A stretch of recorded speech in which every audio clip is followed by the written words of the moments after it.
Okay, ako na lang po. Tatay, ako na lang. Okay. Siguro, yung kapareho namin, no, yung Legazpi family and yung Jollibee, siguro gusto lang naman namin yung, like I said earlier, no, yung importance o yung celebration of togetherness. Katulad ng sinabi ni Boss kanina na, especially yung mga mommies, mga working mommies na rin yun, so bibigyan na rin magsama-sama yung pamilya. So parang importante na kahit sa isang linggo man lang, either Saturday or Sunday, magsama-sama, hindi naman kailangan gumastos talaga ng pagkamahal-mahal. Ang importante, you guys eat together. And siguro yung communication, yun lang naman yung gusto i-impart namin at ng Jollibee na huwag pabaliwalain ang pamilya. Kasi kahit ano mangyari sa in good times and in bad times, ang talagang malalapitan mo lang talaga yung pamilya mo. So, parang sana laging, kumbaga kasi mga kaibigan na dyan yan, pero ang pamilya, iisa lang talaga yan.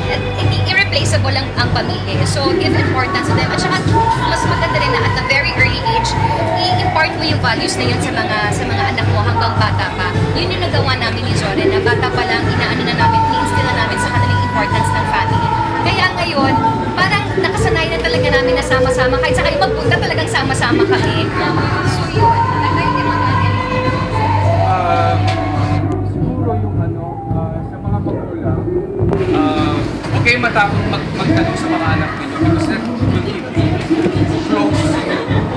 Yung makusisa kayo sa kanila, but not to the point na it's like you're investigating, magkaiba yun eh. You just want to know what happened sa school or meron pang nagbubuli sa school, baka naman ikaw yun ang bubuli sa school. Yung pang ganon, and then pag nagsumbong sa inyo, then nagkakaroon kayo ng bonding ng hindi na parents and daughter or son, baga close friend na.